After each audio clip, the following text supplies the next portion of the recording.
Olá, seja mais uma vez muito bem-vindo aqui ao canal do Ayrton Bruto. Pessoal, antes de entrarmos aqui no nosso vídeo, não se esqueça de se inscrever no canal, acionar o sininho, deixar seu joinha e no final compartilhe o vídeo nas suas redes sociais com seus amigos e comente o que você pensa sobre este tema específico. A Europa está no caminho certo ou ainda está decidindo que rumo tomar? É isso que vamos ver já já, logo após a nossa vinheta.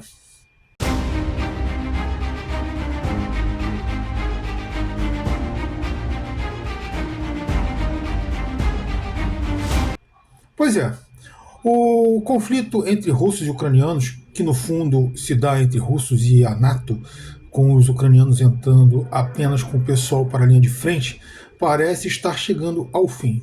Sim, a Rússia vem avançando dia a dia e nem lançou ainda a sua grande ofensiva de primavera, que vários analistas militares dizem que está sendo preparada. Ao mesmo tempo, há um nítido confronto entre os dois grandes nomes da NATO, que são a União Europeia e os Estados Unidos, para saber quem ficará com os espólios restantes das riquezas ucranianas. Isso porque os dois juntos investiram cerca de 450 bilhões ou 1.000 milhões de euros ou dólares, também tanto faz. E agora querem recuperar o investimento. Só que as riquezas principais do território que a Ucrânia ocupava agora estão em mãos russas, que elas ficam ali naquela parte do Donbass. E ainda que a Rússia esteja disposta a negociar, ela não está nada disposta a abrir mão de suas pretensões mínimas em nome de um acordo. Ainda mais porque ela vem vencendo no campo de batalha, e nada indica que os inimigos conseguirão uma virada nesta área. Vamos entender, pessoal. Quem vence no campo de batalha coloca as posições, não é o contrário. Aí o problema que se apresenta e dificulta bastante os avanços de qualquer negociação é a disputa entre os principais membros da NATO. Claro, as condições internas da Ucrânia também são um entrave. Elas vêm sendo muito bem utilizadas pelos europeus para dificultar essas negociações que ocorrem em paralelo. Mas essa resistência ucraniana deverá ser rapidamente ultrapassada, ou seja, vai ser deixada de lado e vão enquadrar os ucranianos assim que chegue a um acordo interno da NATO, ali, entre os Estados Unidos e a Europa, e os russos. Acontece que a própria Europa se vê em condições um pouco distintas, díspares nesse momento. Não apenas entre os membros da NATO, mas também da União Europeia. Lembrando aqui que a lista é muito parecida, mas ela não é igual. Nem todos os países que são da NATO são da União Europeia e vice-versa. As idas e vindas nas posições, declarações e decisões colocam muitas dúvidas do futuro no continente. E das próprias existências, tanto da NATO quanto da União Europeia. Fissuras e interesses muito diversos, quando não diametralmente opostos, vêm trazendo estragos na amálgama criada para a união do continente e que mantém o status quo expresso em Bruxelas. Vamos rearmar a Europa. 800 bilhões ou 1.000 milhões de euros para tal tarefa. 500 bilhões ou 1.000 milhões de euros na Alemanha para o mesmo fim. Mas ninguém diz claramente de onde virá o dinheiro. Na cúpula política de Bruxelas, os ataques às duas maiores entusiastas de tal projeto, Ursula von der Leyen e Kaja Kallas, são eurodeputados principalmente de países do leste europeu, mas também alguns escandinavos e de outros países. O italiano, por exemplo, também já apupou as duas ali no plenário do Congresso Europeu. Agora, alguns estados já começam, estados em si mesmo, não eurodeputados, já começam a demonstrar reticências a um plano armamentista tão ambicioso. E as contradições que tais valores aplicados em armas criarão com os anseios sociais e de bem-estar de suas populações. Outro ponto que cria muita dissidência: vamos enviar tropas de paz à Ucrânia? Os maiores entusiastas, estimuladores de tal acordo, de tal procedimento, são Macron, da França, e o Starmer, no Reino Unido. Mas mesmo os alemães têm ressalvas quanto ao envio de tropas europeias à Ucrânia. A Itália disse que enviaria apenas se houvesse a anuência russa, e vários estados afirmaram que não enviariam tropa alguma ao leste europeu. O próprio Starmer já viu e reviu sua posição após as claras ameaças de Putin a essas ideias. Mesmo os poloneses, tão verborrágicos quanto a ideia de se contrapor aos russos, já mostraram aversão a essa ideia. Apenas Macron, que desfila em revista as tropas com áreas de um Napoleão moderno, e alguns estados menores seguem defendendo tal ação. E não sabemos se teremos ou não tropas oficiais da NATO na Ucrânia, mas sabemos que as teremos na Lituânia, já que a Alemanha anunciou que manterá uma brigada com 5 mil homens no país para a proteção do país. Na verdade, sabemos que é muito mais uma tentativa de contenção e ameaça aos russos. Esses são os maiores pontos de tensão entre os membros europeus de ambas as alianças. Mas essas tensões não param por aí. Fontes de energia e de recursos naturais também estão fontes de discussões acaloradas entre esses membros. Aonde e como conseguir tais recursos, já que o continente europeu é bastante carente deles? Essa é a maior discussão nesse ponto. A Rússia, desde a época soviética, fornecia muitos desses recursos à Europa e a preços bastante interessantes aos europeus. Mas as sanções e os afastamentos total da Rússia que Bruxelas e a NATO tentam impor aos Estados-membros vem gerando grandes rachas entre eles. Por quê? Porque se os Estados-membros maiores já sentem a dificuldade econômica de conseguir esses recursos em outras partes, os menores nem se fala. Eles enfrentam realmente algumas situações bastante problemáticas em seus países. Essa dificuldade dos estados maiores, que são também os mais industrializados, principalmente na Alemanha, impõe aí problemas econômicos sérios, com muitas indústrias fechando e procurando outros lugares para produzir.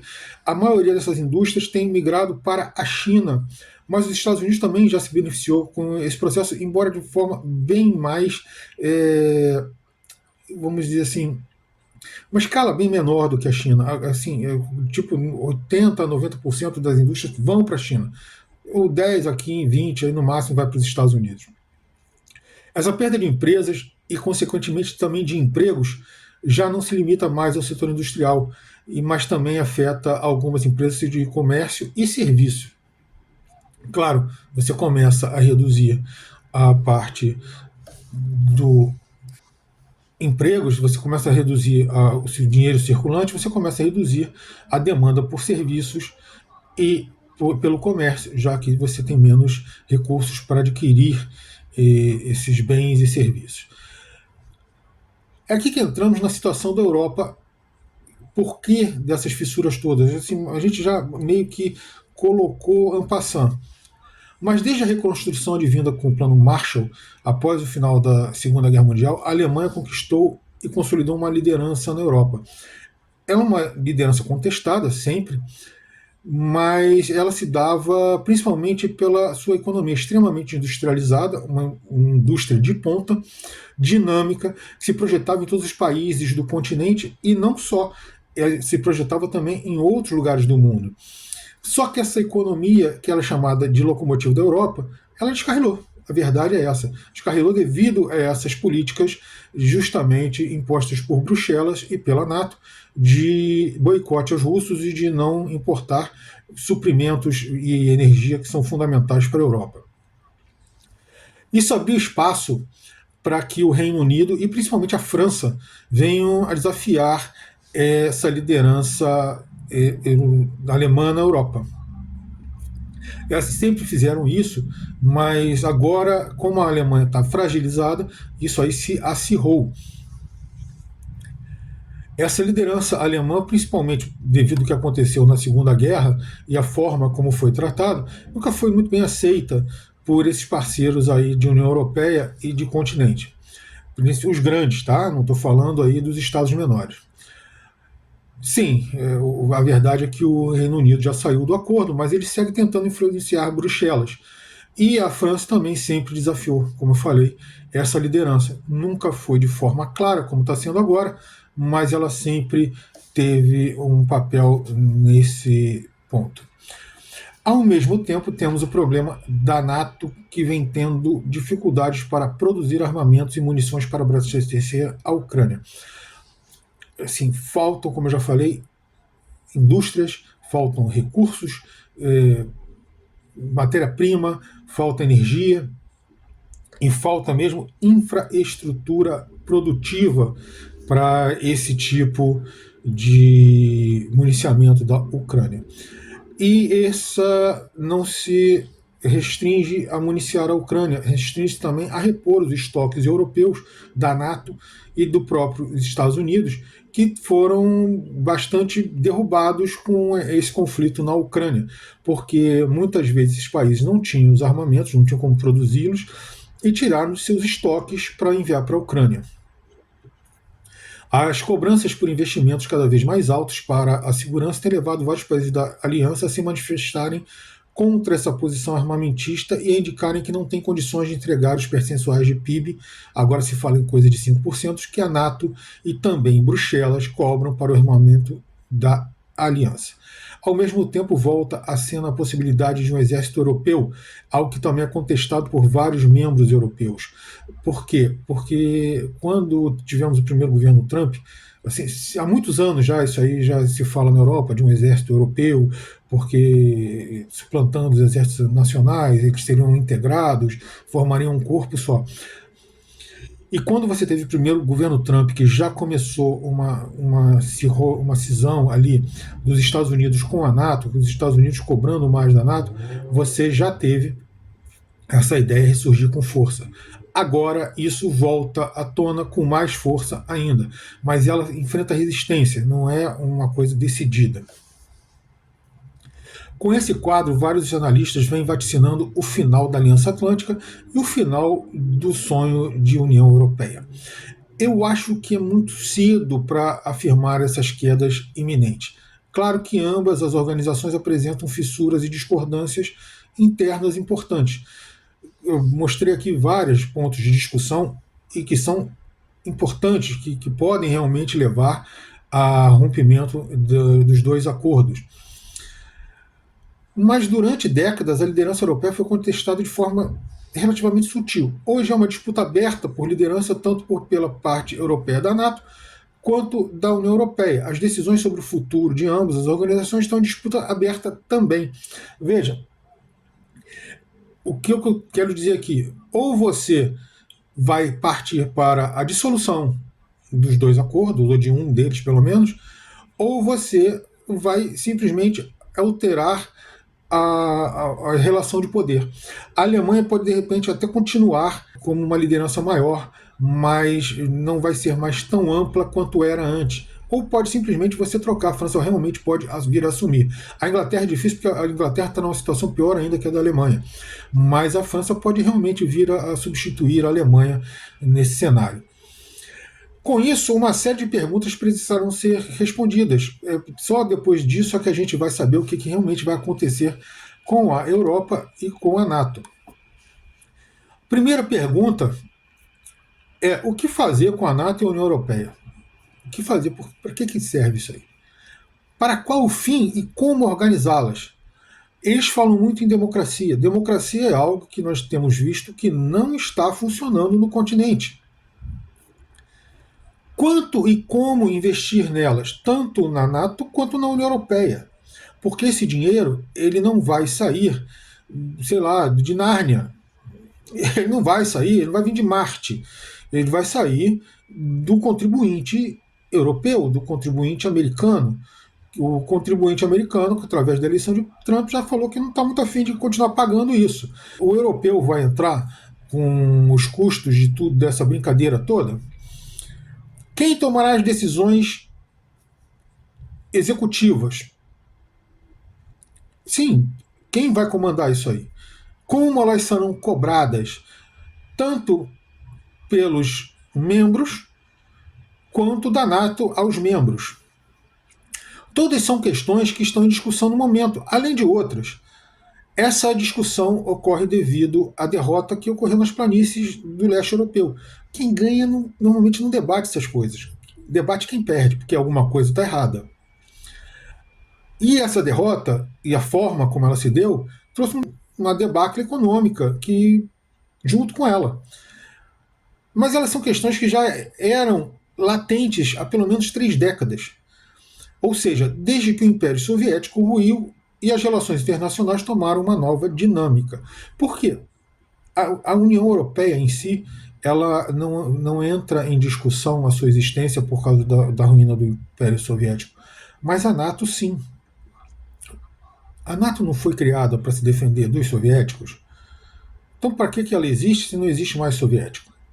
Então, você começou a criar uma série de desculpas para manter uma aliança que, de defensiva, ao longo do tempo, se tornou uma aliança ofensiva, intervencionista, para levar interesses e obrigar estados menores a se submeterem a esses interesses da aliança dos Estados-membros. Pois é, e as respostas a essas perguntas é que definirão o futuro de ambas as organizações. Essas respostas virão através das negociações e dos encontros que vêm ocorrendo. Aí nós vamos ver se os interesses que unem esses estados em ambas as organizações no momento serão maiores ou menores que as dissidências e diferenças de visão de mundo e interesses na participação nesses organismos. Isso é o que irá decidir o futuro delas. Quanto a tropas na Ucrânia, a escalada contra a Rússia ou um confronto direto com eles, isso acredito que não veremos. A NATO e a Europa, mesmo com a intervenção americana, a NATO não tem condições de se contrapor à Rússia. E essa semana mesmo já veio declarações da China, do governo chinês, oficiais, de que uma agressão direta à Rússia obrigará a uma intervenção direta também da China. Ou seja, se eu já tenho dúvidas muito sérias de que mesmo com os Estados Unidos eles teriam muita dificuldade de dobrar a Rússia, imagine com a participação chinesa, que além de ser a indústria do mundo, tem um poder industrial absurdo, coisa que Estados Unidos e Europa não têm, mesmo juntos. A indústria chinesa é maior do que a indústria dos Estados Unidos e da Europa juntas hoje em dia. Então, mesmo com essa união total da NATO numa intervenção direta, eu acho que ele já tem dificuldade com a Rússia. Imagine com a China intervindo também e ainda enviando tropas. E tropas que são quase que inacabáveis, porque quem tem 1 bilhão e 400 milhões de pessoas, se tem uma coisa que ele não terá, é dificuldade de conseguir soldados para as suas fileiras. Então, assim, eu acho muito difícil, pelo menos nesse primeiro momento, que haja alguma intervenção. Ainda mais porque a NATO está muito fragilizada, como já mostrei aqui nesse vídeo.